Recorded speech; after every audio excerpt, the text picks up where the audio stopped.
নির্জন নিস্তব্ধ কক্ষ, নেই আত্মীয় স্বজন, শুভাকাঙ্ক্ষী সাধারণ মানুষ। কি নীরবতা!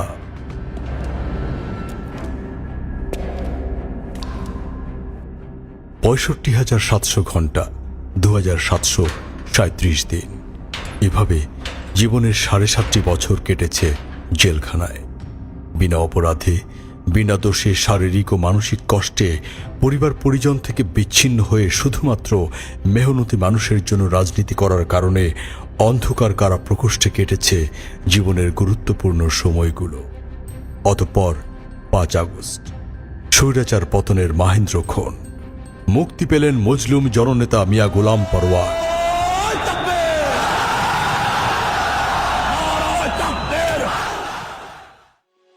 খুলনা বাংলাদেশের দক্ষিণ পশ্চিমের অন্যতম গুরুত্বপূর্ণ শহর। খুলনা ইতিহাস, শিল্প, শিক্ষা ও প্রকৃতির এক অনন্য মেলবন্ধন। শিল্পনগরী খুলনা রূপসা ও ভৈরব নদীর তীরে অবস্থিত। প্রাচীনকালে এই অঞ্চল ছিল বঙ্গের বাণিজ্যের একটি সক্রিয় কেন্দ্র, যেখানে নদীপথকে ঘিরে ব্যবসা বাণিজ্য সমৃদ্ধ হয়েছিল। খুলনা জেলা 1882 সালে জেলা হিসেবে প্রতিষ্ঠিত হয়। সময়ের ধারায় খুলনা আজ বাংলাদেশের অন্যতম শিল্পাঞ্চলে পরিণত হয়েছে। ঝাঁজ শিল্প, রড, স্টিল, পাট, নারিকেল তেল, মাছ প্রক্রিয়াজাতকরণ সব মিলিয়ে এখানে গড়ে উঠেছে দেশের অর্থনীতির গুরুত্বপূর্ণ ভিত্তি। খুলনা একই সঙ্গে একটি শিক্ষানগরী। খুলনা বিশ্ববিদ্যালয়, খুলনা প্রকৌশল ও প্রযুক্তি বিশ্ববিদ্যালয় কুয়েট, খুলনা মেডিকেল কলেজ, সরকারি ব্রজলাল বিশ্ববিদ্যালয় কলেজ সহ অসংখ্য কলেজ ও শিক্ষা প্রতিষ্ঠান শহরটিকে জ্ঞান ও গবেষণার একটি প্রাণবন্ত কেন্দ্র করে তুলেছে। প্রকৃতির দিক থেকে খুলনার পরিচয় আরও বৈচিত্র্যময়, কারণ এখানেই রয়েছে বিশ্বের বৃহত্তম ম্যানগ্রোভ বন, সুন্দরবনের প্রবেশদ্বার। পর্যটন, বন্যপ্রাণী ও পরিবেশের জন্য বিশেষ গুরুত্বপূর্ণ। খুলনা শহরে রয়েছে বিশ্বকবি রবীন্দ্রনাথ ঠাকুরের শ্বশুরালয়। সব মিলিয়ে খুলনা হল ইতিহাস, উন্নয়ন, শিক্ষা ও প্রকৃতির অপরূপ সমন্বয়। বাংলাদেশের গর্বের এক উজ্জ্বল শহর। খুলনার মানুষ স্বভাবসুলভভাবে অতিথিপরায়ণ, আন্তরিক ও শান্ত স্বভাবের। এ অঞ্চলে রাজনৈতিক কাঠামো সুসংগঠিত।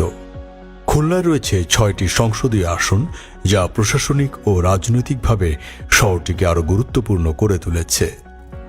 6টি সংসদীয় আসনের মধ্যে অন্যতম বড় একটি আসন হচ্ছে খুলনা 5, যা ফুলতলা ও ডুমুরিয়া উপজেলা নিয়ে গঠিত।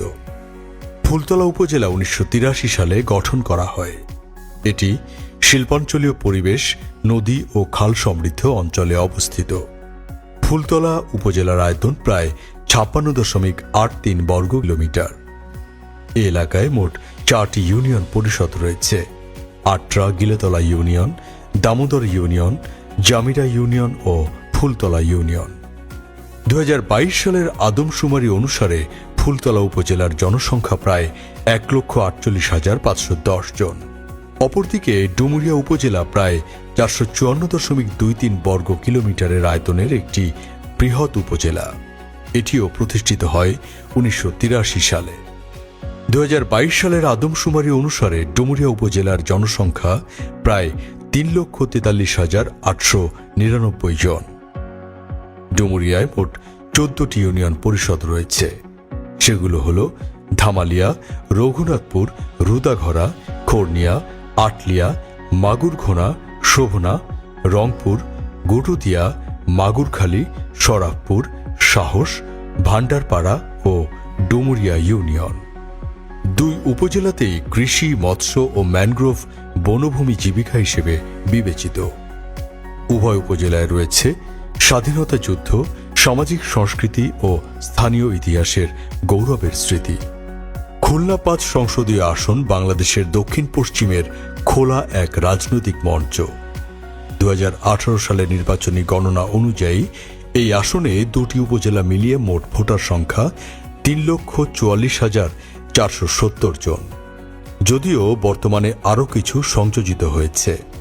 খুলনা 5 সংসদীয় আসনের নির্বাচনীয় ভৌগোলিক চিত্র ও জনসংখ্যাগত বৈশিষ্ট্য রাজনৈতিক দৃষ্টিকোণ থেকে অত্যন্ত গুরুত্বপূর্ণ।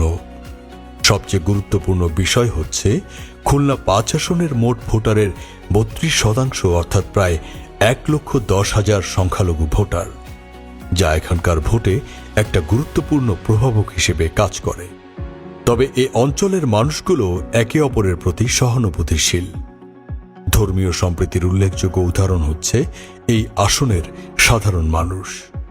একদিকে যেমন মুসলমানরা মসজিদে নামাজ আদায় করে, হিন্দু ধর্মের মানুষদের সাথে সাথে কাঁধ মিলিয়ে চলে, অপরদিকে হিন্দু ধর্মের মানুষরাও মন্দির থেকে পূজা অর্চনা শেষে যোগ দেয় মুসলমানদের সাথে নিত্যদিনের কাজে।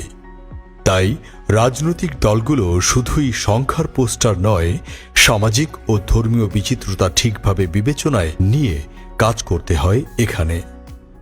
বাংলাদেশের ২০০১ সালের জাতীয় সংসদ নির্বাচন ছিল দেশের রাজনৈতিক ইতিহাসে অন্যতম গুরুত্বপূর্ণ ও প্রতিদ্বন্দ্বিতাপূর্ণ নির্বাচন। এই নির্বাচনে বিএনপি জামায়াত সহ ৪ দলীয় জোট নিরঙ্কুশ সংখ্যাগরিষ্ঠতা অর্জন করে ক্ষমতায় আসে এবং বিএনপি নেতৃত্বাধীন সরকার গঠিত হয়। ওই নির্বাচনটি ছিল অত্যন্ত শান্তিপূর্ণ। দীর্ঘ প্রায় ৫ বছর আওয়ামী লীগের দুঃশাসন ও শেখ পরিবারের অত্যাচার থেকে মুক্তি পেতে মানুষ মুখিয়েছিল পরিবর্তনের আশায়। তৎকালীন ভোটারদের প্রধান ইস্যু ছিল নিরাপত্তা, অর্থনীতি ও সুশাসন। এই নির্বাচনের মাধ্যমে বাংলাদেশের রাজনৈতিক শক্তির ভারসাম্যে পরিবর্তন ঘটে এবং পরবর্তী দশকের রাজনৈতিক প্রেক্ষাপটে গভীর প্রভাব ফেলে। ২০০১ সালের জাতীয় নির্বাচনে খুলনা ৫ আসন থেকে সবাইকে চমকে দিয়ে বিজয়ী হন তৎকালীন খুলনা মহানগরী জামায়াতের আমির ও বর্তমান সেক্রেটারি জেনারেল মিয়া গোলাম পরওয়ার। তিনি সে সময় একজন আলোচিত রাজনৈতিক ব্যক্তিত্ব হিসেবে উঠে আসেন। জনগণের প্রত্যাশা ও স্থানীয় ইস্যু এবং তৃণমূল পর্যায়ে তার সক্রিয়তা তাকে এই আসনে এগিয়ে দেয়।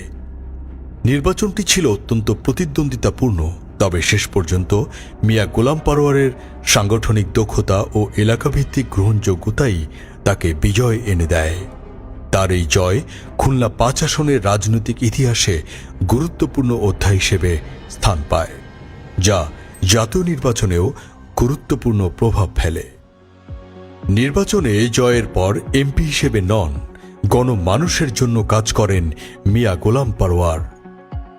ডুমুরিয়ার প্রত্যন্ত অঞ্চলে ছুটে যান মানুষের ভাগ্য উন্নয়নে। স্বাধীনতার পর যেসব এলাকায় রাস্তাঘাট ছিল না, সেখানে মানুষের কল্যাণে রাস্তাঘাট নির্মাণ করেন তিনি। স্কুল, কলেজ, মসজিদ, মাদ্রাসা নির্মাণে অনবদ্য ভূমিকা রাখেন মিয়া গোলাম পরওয়ার। গরিবের বন্ধু হয়ে মিশে যান আপামর মানুষের কাছে। মিয়া গোলাম পরওয়ারের এমপি থাকাকালীন সময়ে ওই ৫ বছরে প্রায় ৩৫০ কোটি টাকার সরকারি বরাদ্দের একটি টাকারও দুর্নীতির অভিযোগ আসেনি তার বিরুদ্ধে। সরকারি বরাদ্দের প্রতিটি অর্থ তিনি ব্যয় করেছেন ডুমুরিয়া ফুলতলা জনগণের ভাগ্য উন্নয়নে। ডুমুরিয়া ফুলতলা একসময় ছিল সন্ত্রাসীদের অভয়ারণ্য। মিয়া গোলাম পরওয়ার জীবনের ঝুঁকি নিয়ে সন্ত্রাস দূর করেছেন এই ডুমুরিয়া জনপদ থেকে। ২০০১ সালের পর ২০০৮-এর নির্বাচন কিছুটা গ্রহণযোগ্য হলেও পরবর্তীতে ২০১৪-এর ভোটারবিহীন নির্বাচন, ২০১৮-এর রাতের ভোটের নির্বাচন এবং ২০২৪-এর আমিডামি নির্বাচনের মাধ্যমে একচেটিয়া এমপি হিসেবে থাকে আওয়ামী লীগের প্রার্থী। ২০১৪, ২০১৮ ও ২০২৪-এর জাতীয় নির্বাচনে আওয়ামী লীগের এই কর্মকাণ্ড প্রশ্নবিদ্ধ হয় জাতীয় ও আন্তর্জাতিকভাবে। সারা দেশে মাফিয়াগিরি, লুটপাট, সন্ত্রাস, গুম, খুন, ধর্ষণ, রাহাজানি, হত্যা, বিচারিক হত্যাকাণ্ড, বিচার বহির্ভূত হত্যাকাণ্ডের মাধ্যমে শেখ হাসিনা তার ক্ষমতা ধরে রাখতে মরিয়া হয়ে ওঠে। দেয়ালে মানুষের পিঠ ঠেকে যায়। সরকারের বিরুদ্ধে কথা বললেই তার ঠিকানা হয় জেল হাজতে। পুলিশ প্রশাসন, র্যাব, বিজিবি, আনসার সহ সব বাহিনীকে কাজে লাগায় বিরোধী মত দমনে। এমনকি দেশপ্রেমিক সেনাবাহিনীর কিছু অতি লোভী ও দুর্নীতিপরায়ণ অফিসারকেও কাজে লাগানোর চেষ্টা করা হয় এই দমনপীড়নে। এরই ধারাবাহিকতায় মানুষের তীব্র ক্ষোভের বহিঃপ্রকাশ ঘটে ২০২৪ সালের ৫ আগস্টে। কোটা আন্দোলন থেকে শুরু হওয়া এই গণ আন্দোলন রূপ নেয় রক্তক্ষয়ী গণ অভ্যুত্থানে। 1 জুলাই থেকে 36 জুলাই অর্থাৎ 5 আগস্ট পর্যন্ত ফ্যাসিস্ট হাসিনা তার পোষ্য বাহিনী দিয়ে প্রায় 2000 মানুষ হত্যা করে। এক দানবীয় শাসন থেকে মুক্ত পায় গোটা বাংলাদেশ।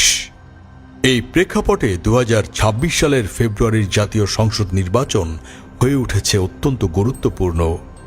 একটি গণতান্ত্রিক পরিবেশ আনয়নের লক্ষ্যে প্রফেসর ডক্টর ইউনূসের সরকার 2026 সালের ফেব্রুয়ারি মাসের প্রথম সপ্তাহে নির্বাচনের ঘোষণা দেয়। রাজনৈতিকভাবে নিষিদ্ধ সংগঠন আওয়ামী লীগবিহীন এই নির্বাচন বাংলাদেশের মানুষের ভাগ্য বদলের নির্বাচন হিসেবে প্রতীয়মান হচ্ছে। মানুষ এখন আর খুনি, চাঁদাবাজ, সন্ত্রাস, দখলদারিত্ব পছন্দ করে না। আমার নির্বাচনী এলাকায় লক্ষাধিক হিন্দু ধর্মাবলম্বী সনাতনী ধর্মের ভাইয়েরা বোনেরা আছেন। তারা নিরাপত্তাহীন বোধ করেন। এই 54 বছরে তাদের ভোট যারা নিয়েছেন, তাদেরকে যারা শাসন করেছেন, নিজেদের ভাগ্য বদল করেছেন, কিন্তু আমার হিন্দু ভাই বোনদের ভাগ্যের বদল হয়নি। আমরা তাদেরকে নিরাপত্তার কথা বলেছি।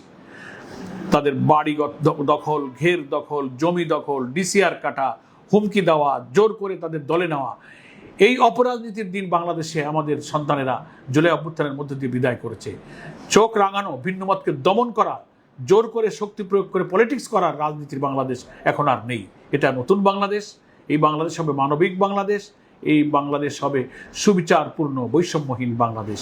ফলে আগামী নির্বাচনে আমার কমিটমেন্ট হলো সন্ত্রাস মুক্ত, নৈরাজ্য মুক্ত, মাদক মুক্ত, চাঁদাবাজি মুক্ত, ভিন্ন মতকে দলন করে যে কর্তৃত্ববাদী রাজনীতি, সেই রাজনীতি থেকে মুক্ত করে ডুমুরিয়া ফুলতলাবাসীকে একটি শান্তির নিরাপদ সমাজ উপহার দেওয়া।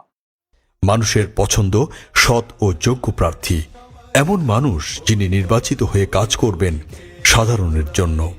সংসদ সদস্য হিসেবে নয়, কাজ করবেন কৃষক, শ্রমিক, জেলে, তাঁতি ও মেহনতি মানুষের বন্ধু ও ভাই হয়ে। আসন্ন 2026 সালের জাতীয় সংসদ নির্বাচনে খুলনা 5 আসন থেকে আবারও নির্বাচনে প্রতিদ্বন্দ্বিতা করছেন জনমানুষের নেতা মিয়া গোলাম পারওয়ার। জনসভা, জনসংযোগ, মিছিল, র্যালি, উঠান বৈঠকে ছুটে বেড়াচ্ছেন তিনি এ প্রান্তর থেকে ও প্রান্তরে। মেহনতি মানুষের দরজায় গিয়ে সৎ যোগ্য লোক নির্বাচনে কাজ করছেন মিয়া গোলাম পারওয়ার। ডুমুরিয়ার বিল ডাকাতিয়ার জলাবদ্ধতা নিরসনে ইতিমধ্যে প্রশাসনকে সুপরামর্শ দিয়ে সমস্যা নিরসনে কাজ করেছেন তিনি। অবহেলিত জনপদ ডুমুরিয়া ফুলতলার কাণ্ডারি হিসেবে তরুণ, যুবক, নারী, বৃদ্ধ বনিতার পছন্দের তালিকায় শীর্ষে মিয়া গোলাম পারওয়ার। তাই এবার আস্থা রাখুন মিয়া গোলাম পারওয়ারের উপর। তিনি আপনাদেরই প্রতিনিধি, জনগণের প্রতিনিধি, গণমানুষের নেতা। আমার উপর দিয়ে রাজনৈতিক যে জুলুম, নিপীড়ন, নির্যাতন চলেছে, 15 বছরের ফ্যাসিবাদী শাসনের প্রায় অর্ধেক 7.5 বছর আমি কারাগারে নির্যাতিত হয়েছি। 67 দিন আমাকে রিমান্ডে রাখা হয়েছে। ডুমুরিয়া ফুলতলার মানুষের প্রতি আমার কমিটমেন্ট ছিল যে আমার জীবনের কষ্ট, ত্যাগ সবকিছুর বিনিময়ে আমি ডুমুরিয়া ফুলতলার মানুষের ভাগ্যের উন্নয়ন চাই। আল্লাহ যদি আমাকে আপনাদের খেদমতে আবারও সংসদ সদস্য হিসেবে কবুল করেন, আমি আমার সর্বশক্তি দিয়ে আপনাদের পাশে দাঁড়িয়ে এখানকার রাস্তাঘাট, শিক্ষা প্রতিষ্ঠান, জলাবদ্ধতা, অন্যান্য কারিগরি শিক্ষা কেন্দ্র, এর মধ্য দিয়ে আমার ডুমুরিয়াকে, ফুলতলাকে বাংলাদেশের 2টি মডেল উপজেলা হিসেবে আমি গড়ে তোলার জন্য চেষ্টা করব। আমি দেশবাসীকে আবারও সারা দেশের সকল আসনে দাঁড়িপাল্লার পক্ষে ভোট দেওয়ার জন্য আমি আহ্বান জানাচ্ছি। ইসলামী দল এবং শক্তি আর অনেক দেশপ্রেমিক শক্তির মধ্যে একটা ঐক্যের পরিবেশ তৈরি হয়েছে। সেই রাজনীতির এই পোলারাইজেশন, এই মেরুকরণের মধ্য দিয়ে হয়তো প্রত্যেকটি আসনে এই সৎ নেতৃত্ব, সুশাসনের একটা ঐক্যের ধারা হয়তো নির্বাচনের সময় আমরা দেখতে পাবো। আমরা সেই ঐক্যের যে প্রার্থী থাকবে সেখানেই আমরা ভোট দিয়ে আমাদের নতুন বাংলাদেশ আমরা গড়ব। আসুন মজলুম জননেতা মিয়া গোলাম পারওয়ারকে নির্বাচিত করুন। ভোট দিন দাঁড়িপাল্লায়। ইনসাফ বুঝে সবাই ভোট দিয়ে দেই সব দাঁড়িপাল্লায়।